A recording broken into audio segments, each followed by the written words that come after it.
Right, Combine is here. What a fantastic day. Shout out to Claypool, Chase Claypool, tight end / wide receiver. He showed up. He was one of the guys that had a bright light on him. Jordan Love, that quarterback, man. Oh, man, oh, man. Hey, he may just be the next best thing. Also, got to talk a little bit about Jerry Wayne Jones. His whole thought track on Dak Prescott. I'm just going to make this real quick.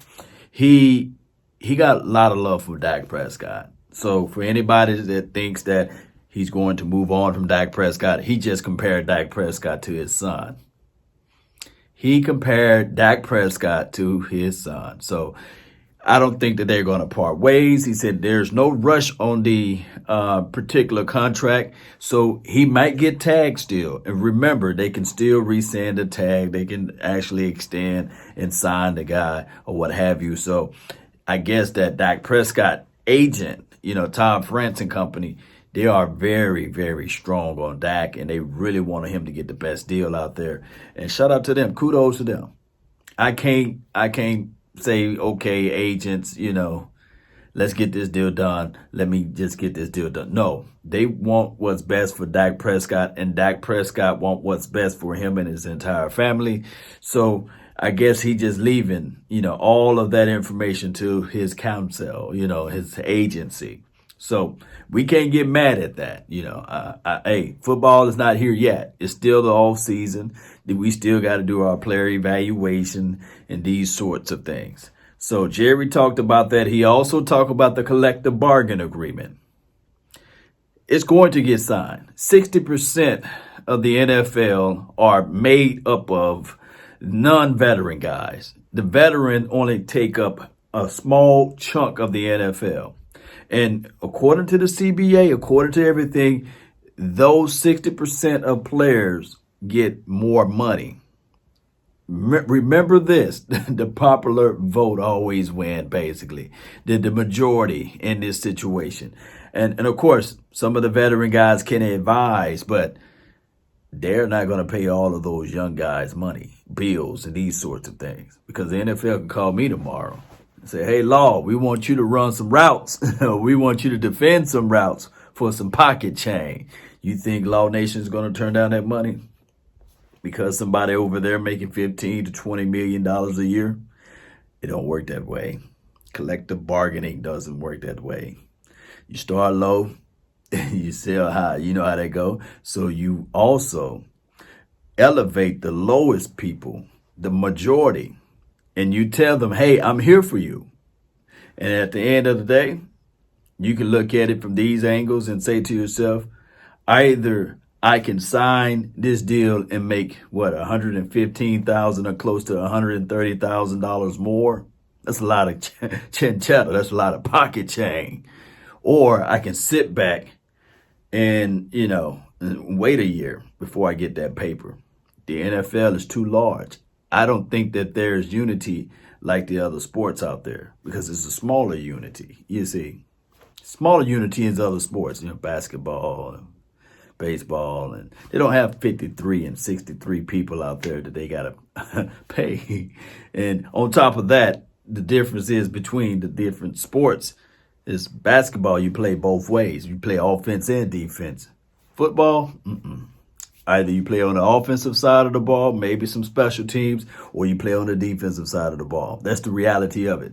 All right, so with Byron Jones, Jerry Wayne Jones is kind of in the middle with him from what I'm reading. He's like, well, we're going to lean more towards the coaching staff, but he is a guy that I really like, and we will see what we can work out and those sort of things. Kind of like got half foot in, half foot out type of situation, however that saying go. I guess he only got his toe in the water. You know how you run in that bath water and it's hot and you don't want to get all the way in it, so you just kind of barely put your toe in the water. That's what he got with Byron Jones.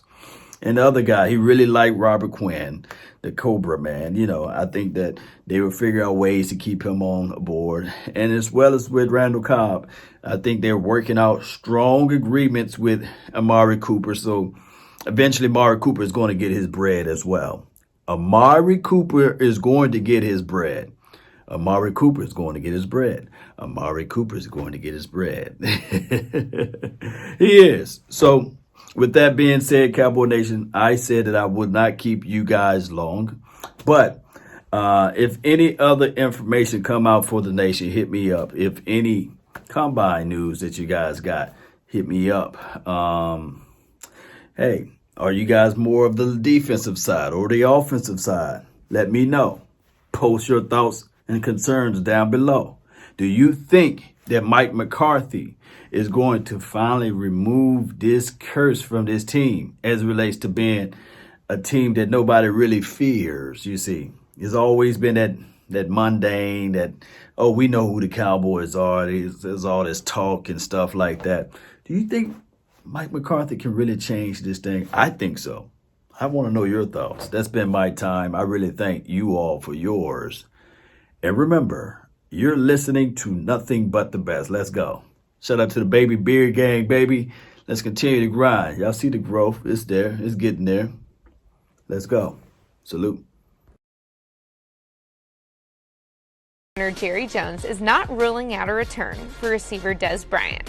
Jones hosted a group of small reporters on the Cowboys bus at the NFL Scouting Combine in Indianapolis on Thursday afternoon. During that sit-down, we asked him, would you consider Dez Bryant coming back? Jones said that he does think about Dez coming back while he's showering. Also, there's so much news with this. I left out the fact that Jerry did say that he's not done with the ideology of bringing Dez Bryant back.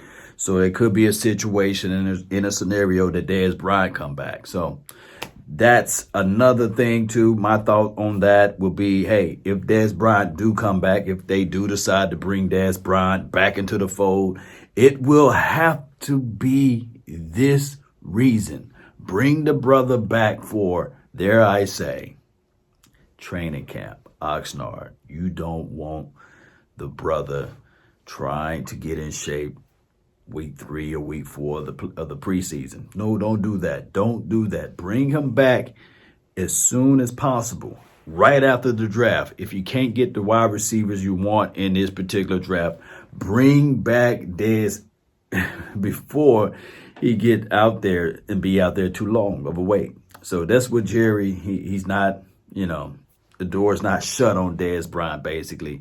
And, of course, he do still love Jason Witten. And we don't know how that's going to work out. But that's just my thoughts about the whole situation with Dez Bryant, the Jason Witten topic. I'm not even going to bring it up anymore. Shout out to Jason Witten, though. And shout out to Dez Bryant as well. Let's go. Let's go.